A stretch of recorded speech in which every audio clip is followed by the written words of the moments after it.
नमस्कार प्यारे विद्यार्थियों। कक्षा 6 में ज्योग्राफी वाली जो बुक चल रही है अपनी, उसमें आज चैप्टर नंबर 8 पढ़ेंगे। भारत, जलवायु, वनस्पति तथा वन्य प्राणी। ठीक है, तो इसको हम पढ़ते हैं, भारत के जलवायु, वनस्पति और वन्य प्राणी के विषय में। ठीक है, आप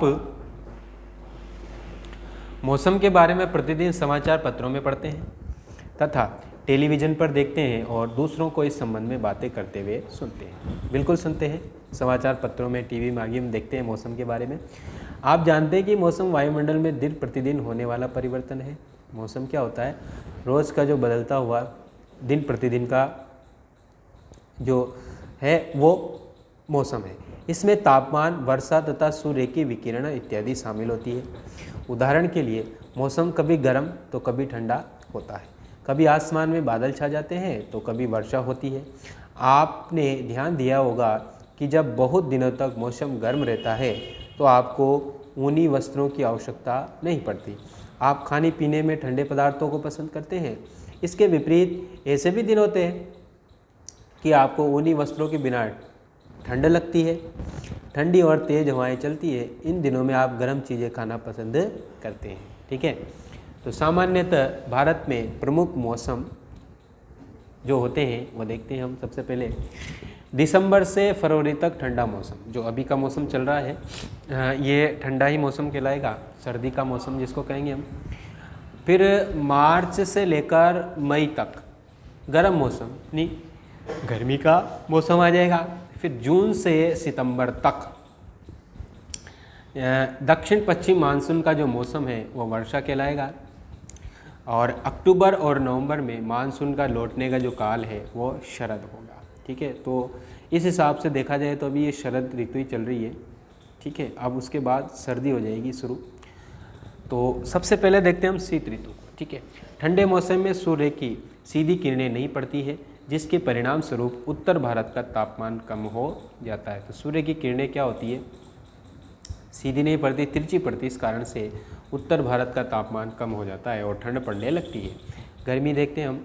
ग्रीष्म ऋतु यानी गर्मी के मौसम में सूर्य की किरणें अधिकतर सीधी पड़ती है, तापमान बहुत अधिक हो जाता है। दिन के समय गर्म और शुष्क पवनें बहती है, शुष्क यानी सूखी पवनें बहती है, जिसे हम क्या कहते हैं? गर्मी में जो हवा चलती है गरम गरम, उसको क्या कहते हैं? लू। क्या कहते हैं? लू। ठीक है, आइए नेक्स्ट पेज पे देखते हैं। तो दक्षिण पश्चिम मानसून या वर्षा का मौसम। ठीक है, तो ये मानसून के आने तथा आगे बढ़ने का मौसम होता है, यानी जब मानसून आता है। ठीक है, तो इस समय पवन बंगाल की खाड़ी तथा अरब सागर से स्थल की ओर बहती है। ठीक है, बंगाल की खाड़ी, अरब सागर हम ये पिछले अध्याय में अच्छे से देख चुके हैं, पढ़ चुके हैं। तो पूर्वी साइड पे भारत के जो है बंगाल की खाड़ी, पश्चिम में अरब सागर है। तो इसकी साइड से जो हवाएं चलती है दोनों तरफ से, वो किसकी तरफ चलती है? स्थल की ओर। तो ये अपने साथ नमी भी लाती है। जब ये पवन पहाड़ों से टकराती है तब वर्षा होती है। ठीक है, मानसून के लौटने का समय या शरद ऋतु। ठीक है, अभी जो मानसून है बिल्कुल लौट चुका है, लौट गया है। और इस समय पवन स्थल भागों से लौटकर बंगाल की खाड़ी की ओर बहती है। ठीक है, उल्टी चलती है स्थल से किसकी ओर? बंगाल की खाड़ी की तरफ। तो भारत के दक्षिणी भागों, विशेषकर तमिलनाडु तक आंध्र प्रदेश में इस मौसम से वर्षा होती है। जब लौटती हुई जो मानसूनी पवनें हैं, इससे जो हवा तमिलनाडु और आंध्र प्रदेश में बारिश होती है। किसी स्थान पर अनेक वर्षों में मापी गई मौसम की औसत दशा को जलवायु कहते हैं। अब जलवायु क्या होती है? किसी स्थान पर अनेक वर्षों में मापी गई मौसम की औसत दशा को जलवायु कहा जाता है। ठीक है, भारत की जलवायु को मोटे तौर पर मानसूनी जलवायु कहा जाता है। भारत की जलवायु कैसी है? मानसूनी। मानसून शब्द अरबी भाषा के मौसम से लिया गया है, जिसका अर्थ होता है मौसम। भारत की स्थिति उष्ण कटिबंध में होने के कारण अधिकतर वर्षा मानसूनी पवन से ही होती है। ठीक है, यानी जून, जुलाई, अगस्त के महीनों में ही सर्वाधिक वर्षा होती है। मानसूनी जलवायु अपनी। भारत में कृषि वर्षा पर निर्भर है। अच्छे मानसून का मतलब है पर्याप्त वर्षा तथा प्रचुर मात्रा में फसलों का उत्पादन। ठीक है, और जो भारत में खेती की जाती है वो ज़्यादातर वर्षा पर निर्भर है। ठीक है, तो इस तरह भारत की मानसूनी जलवायु है और उस पर भारत की कृषि आधारित है। ठीक है,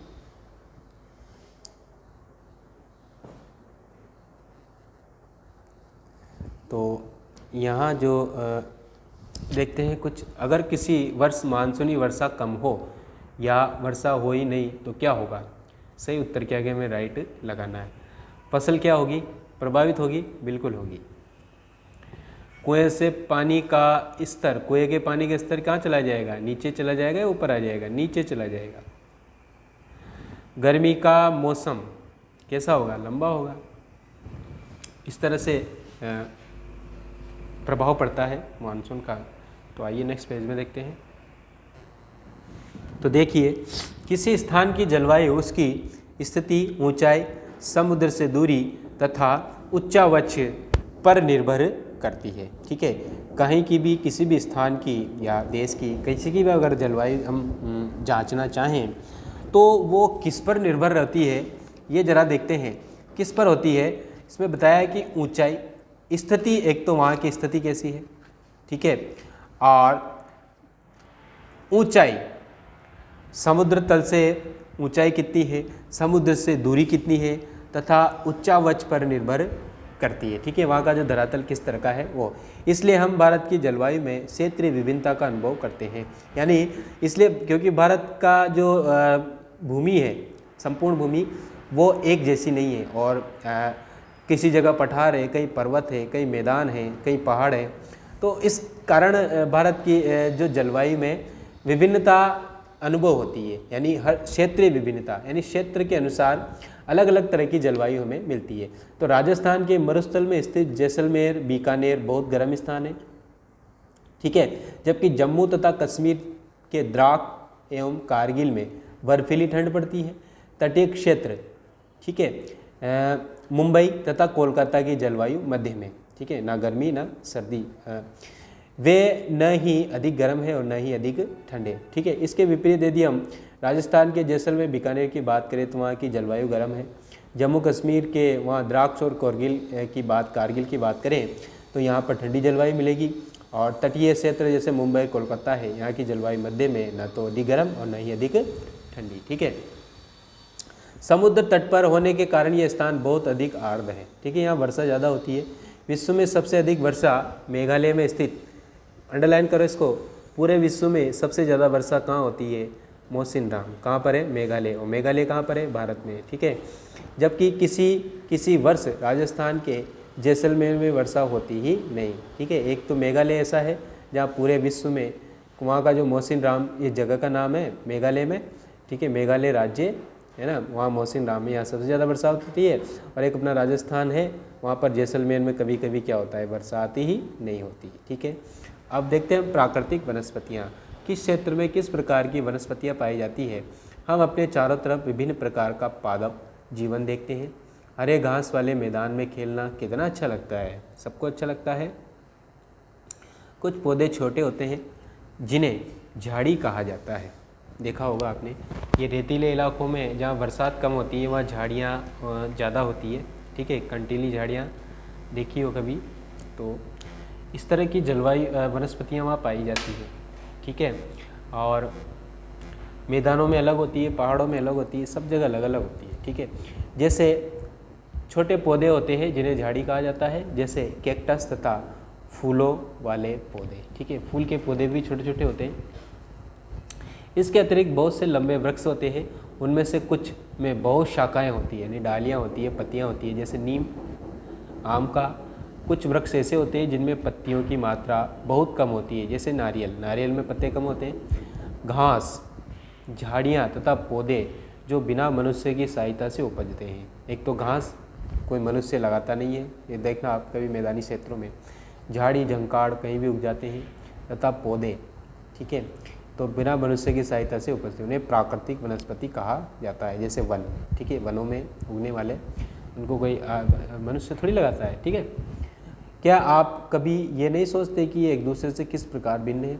अलग अलग जलवायु में अलग अलग प्रकार की वनस्पतियाँ पाई जाती है। ठीक है, इनमें वर्षा की मात्रा सबसे महत्वपूर्ण होती है। ठीक है, जलवायु की विभिन्नता के कारण भारत में अलग अलग तरह की वनस्पतियां पाई जाती है। ठीक है, जलवायु की विभिन्नता के कारण भारत में अलग अलग तरह की वनस्पतियां पाई जाती है। ठीक है, यानी जहाँ जिस प्रकार की जलवायु होगी वहाँ उसी प्रकार की वनस्पति मिलेगी। ठीक है, अब देखते हैं हम हमें वनों की आवश्यकता क्यों है, वन हमें किस लिए आवश्यक हैं, क्यों आवश्यक है ना।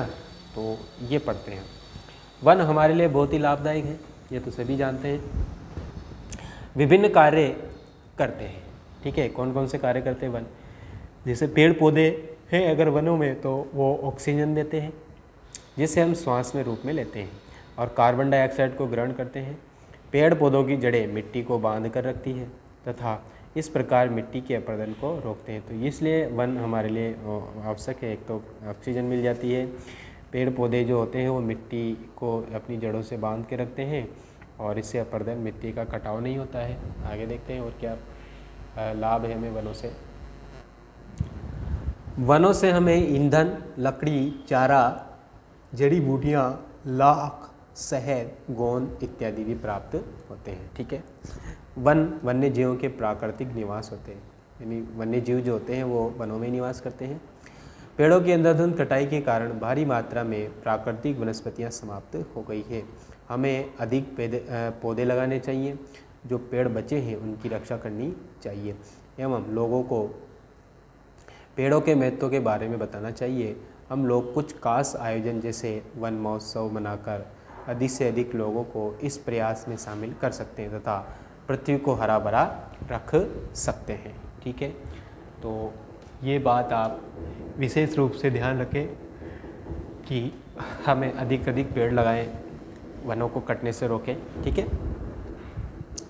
ये देखो आप यहाँ वनों के क्या उपयोग हैं, इस तरह से आप पूरा इसको समझ सकते हैं। ऑक्सीजन मिल जाती है सबसे पहले तो, कई तरह का फर्नीचर इनकी लकड़ियों से बनता है, खेल के सामान ये सब लकड़ियों से, तो लकड़ियाँ कहाँ से, पेड़ से मिलती है। ईंधन हो गया, जलाने के लिए लकड़ी हो गई, चारा मिल गया, आश्रय, कई लकड़ी के भी घर बनते हैं और कई ऐसे पौधे भी होते हैं जिससे दवाइयाँ भी बनती है, फिर ऑक्सीजन मिल गया, शहद इनसे मिल गया, फल भी मिल जाते हैं, गोंद मिल जाती है, लाख मिल जाती है, वन्य जीवों के निवास का स्थान है, इमारती लकड़ियाँ भी इससे मिल जाती है और रबड़ मिल जाता है। ठीक है, इतना सारा वनों के उपयोग है। अब देखते हैं वन्य प्राणी। वन्य विभिन्न प्रकार के वन्य जीवों का निवास स्थान होता है।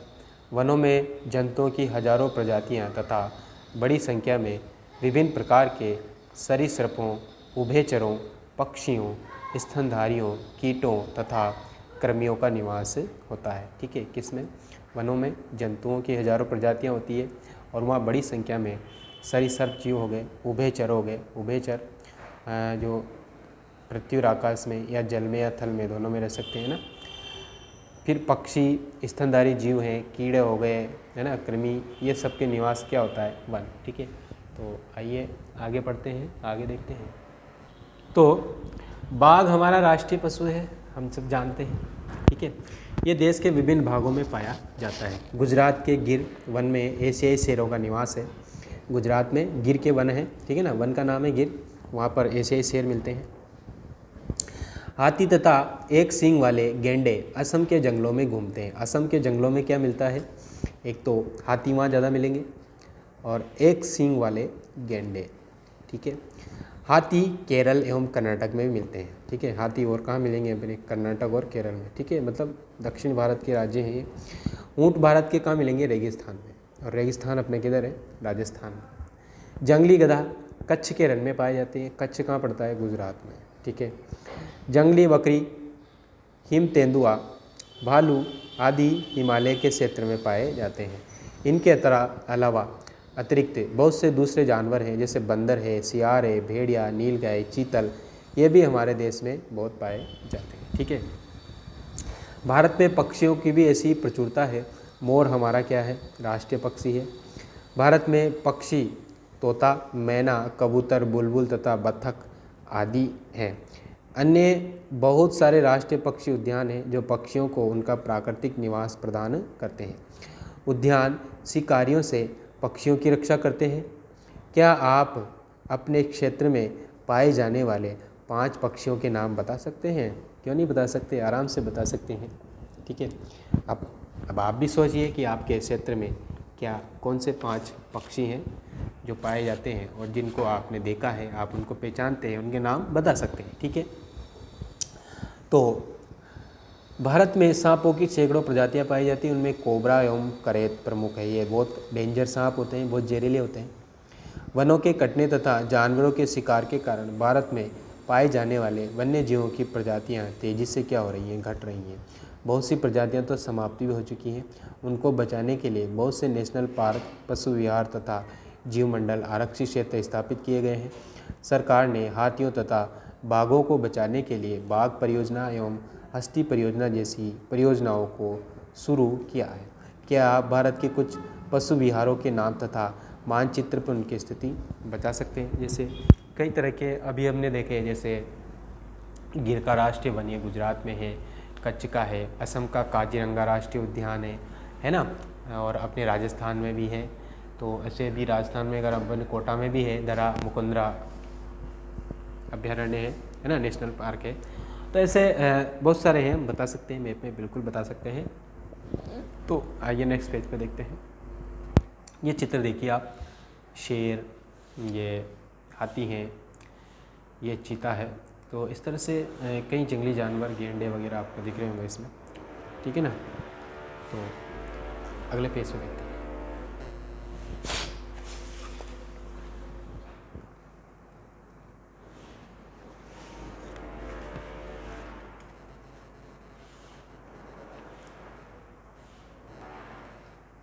तो आइए देखो, आप वन्य जीवों के संरक्षण में भी अपना हाथ बढ़ा सकते हैं, यानी हम वन्य जीवों को भी बचा सकते हैं। ठीक है, उनकी रक्षा कर सकते हैं, सुरक्षा कर सकते हैं। आप जानवरों के शरीर के विभिन्न अंगों जैसे हड्डी, सींग तथा पंख से बने पदार्थों को खरीदने से इनकार कर सकते हैं। ठीक है, तो हम ऐसे सामानों को, पदार्थों को नहीं खरीदें जो किसी जानवरों के अंगों से बने हों, जैसे हड्डियों से बना हो, सींगों से बना हो तथा पक्षियों के पंखों से बना हो, तो ऐसे को हम नहीं खरीदें। ठीक है, तो भी हम वन्य जीवों के संरक्षण में अपना योगदान दे सकते हैं। प्रत्येक वर्ष हम लोग अक्टूबर के पहले सप्ताह को वन्य जीव सप्ताह के रूप में मनाते हैं। ठीक है, अभी अक्टूबर ही चल रहा है और इसी महीने में पहले सप्ताह में मनाते हैं इसको। आगे देखो, ताकि वन्य जीवों के निवास को संरक्षित रखने के लिए जागरूकता लाई जा सके। ठीक है, तो ये अखबारों में आई हुई कटिंगें हैं वन्य जीवों के लिए, तो ये यहाँ डाली गई है। ठीक है, देख रहे हो आप। Villages in tiger reserves must be relocated, इस तरह से आ रही है। More Sariskas in the making, will center wildlife lovers finally kiss and makeup, ये इस तरह से कई सारी हैं जो वन्य जीवों से संबंधित खबरें हैं। तो ये जो है आपका चैप्टर समाप्त हो गया। और यहाँ कुछ है, शिकारी बाघों को क्यों मारते हैं? इसलिए मारते हैं कि वो उनकी अंगों की तस्करी करते हैं, फिर उनकी खाल वगैरह को बेचते हैं, और भी उसके जो अंग होते हैं उनको वो बेचते हैं। इसलिए शिकारी बाघों का क्या करते हैं, शिकार करते हैं। हमारे वनों से अगर बाघ ख़त्म हो जाए तो क्या होगा? बाघ ख़त्म हो जाए तो देखो, सबसे बड़ा बात यह है कि इसमें जो पर्यावरणीय संतुलन है वो बिगड़ जाएगा, जैविक संतुलन है वो बिगड़ जाएगा, क्योंकि ये सब एक दूसरे पर निर्भर है। शेर हिरणों को खाता है, हिरण घास खाते हैं, इस तरह से। और फिर देखो इनकी प्रजातियां लुप्त हो जाएगी, तो एक ये हमारा राष्ट्रीय पशु भी है। ठीक है ना, तो इस हिसाब से भी इसको बचाना बहुत ज़रूरी है। क्या आपने कभी बाघ आरक्षित क्षेत्र ऐसे चिड़ियाघर देखे हैं जहाँ बाघों को रखा जाता है? हाँ बिल्कुल देखा होगा, आपने भी देखा होगा, अपने कोटा में है, जयपुर में है, और कई जगह है ना। तो अपना जो ये बाघ आरक्षित क्षेत्र है, दरा अभ्यारण्य जो है ना, मुकुंदरा, ये भी बाघ आरक्षित क्षेत्र है। तो यहाँ भी बाघों को मारना कानूनन जुर्म है। वैसे कहीं भी नहीं मार सकते, और चिड़ियाघर तो आपने देखा ही है। ठीक है, तो ये सारी बातें हैं। प्रवासी पक्षी देखते हैं, कुछ पक्षी होते हैं जैसे पिंटेल, बतख, कर्ल्यू, फ्लेमिंगो, ऑस्प्रे, लिटिल स्टिंट प्रत्येक वर्ष सर्दी के मौसम में हमारे देश में आते हैं। तो अभी आते हैं इस समय। सबसे छोटी लिटिल स्टिंग जिसका वजन लगभग 15 ग्राम होता है, वो आर्कटिक प्रदेश से 8000 किलोमीटर की दूरी तय करके भारत में आती है। ठीक है, तो यही आपका ये चैप्टर कंप्लीट हो जाता है प्यारे विद्यार्थियों। तो आज के लिए काफ़ी है, कल के लिए बहुत कुछ बाकी है। ठीक है, धन्यवाद।